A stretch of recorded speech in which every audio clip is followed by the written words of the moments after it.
сәлеметсіздер ме, оқушылар? Бүгін қыркүйектің 23-і оқу тапсырмасы. Бүгін сабақ тақырыбы сауда жасаймын. Сонымен бірінші тапсырма бізде сөздіктегі диалогты жаттап алып, вы продавец, а я буду покупателем. Кристина, готова? Вот можете вот так использовать эти слова здесь. Сәлеметсіз бе, Кристина? Сәлеметсіз бе? Сіздерде жеміс пен көкөністер бар ма?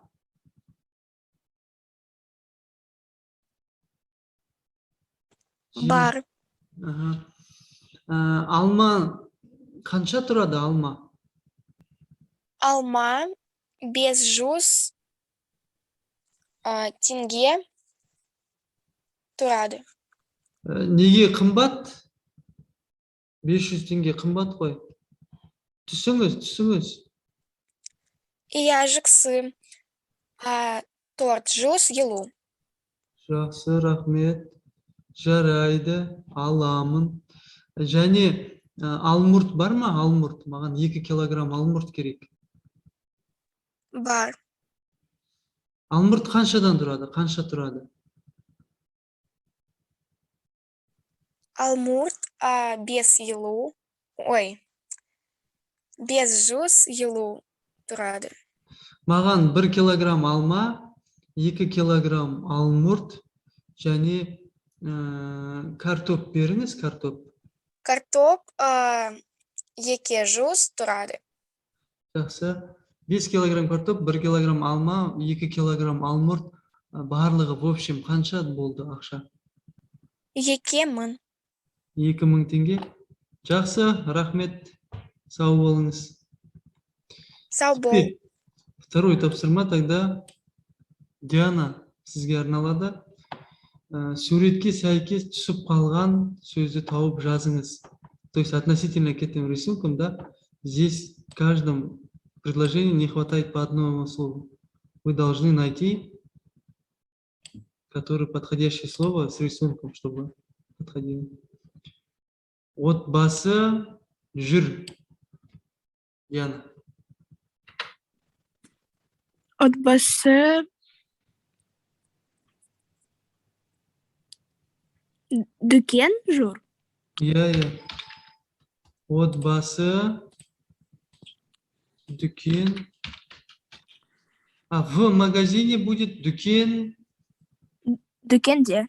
Иә. Отбасы дүкенде жүр. Жақсы. Әкесі, анасы және Ұлы. ұлы.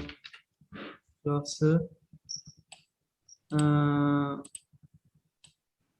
Кім қызанақ ұстап тұр? Қызанақ ұстап тұр. Я не знаю. Қызанақ как будет? Кто подскажет? Помидор. Иә. Кім помидор ұстап тұр? Ұлы. Ұлы или баласы. Ұлы қызанақ ұстап тұр. Жарайсың, Диана. Сосын не бар бізде? Қолында, кімнің қолында қалам мен қағаз бар? Анасы. Иә, дұрыс. Анасының, давайте причастительное окончание добавим. Анасының қолында қалам мен қағаз бар. Әкесі ұстап тұр. Ұстап тұр, это держит, да? Әкесі ұстап тұр. Не ұстап тұр? Сәбіз. Жақсы. Себетте не бар?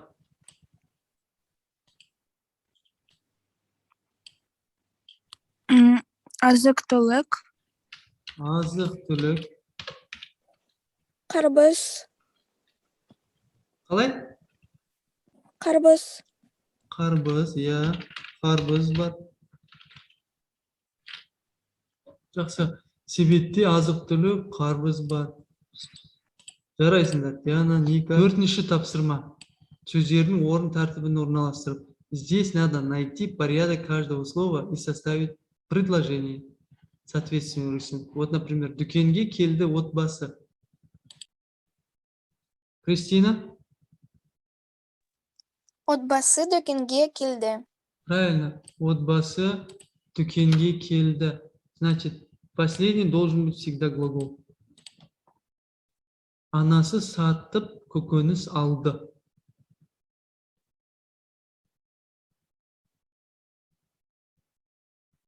Кто хочет попробовать?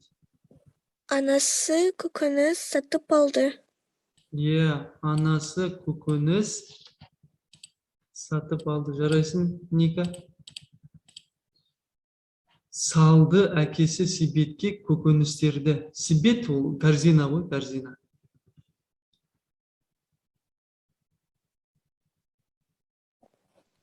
Әкесі көкөністерді себетке салды.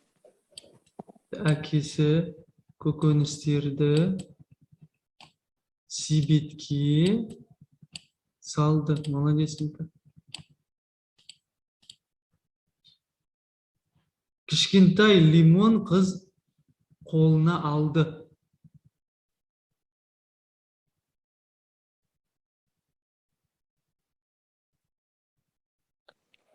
Қыз кішкентай лимон қолында алды. Қыз кішкентай лимон қолына алды. Молодец.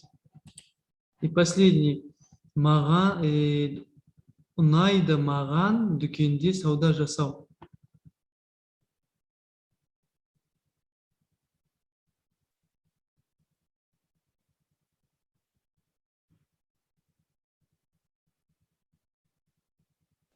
Маған сауда жасау дүкенге ұнайды. Маған сауда жасау дүкенде ұнайды. Ұнайды, правильно? На последний ряд поставили. Маған сауда жасау дүкенде ұнайды. Но если вы дүкенде поставите вот сюда, сауда жасау, делать покупку, это тоже как глагол же. Делать покупку. Но здесь она превращается, вот здесь вот так красиво будет. Маған дүкенде сауда жасау ұнайды. Но если вы сделаете маған сауда жасау дүкенде ұнайды, это тоже не будет ошибкой.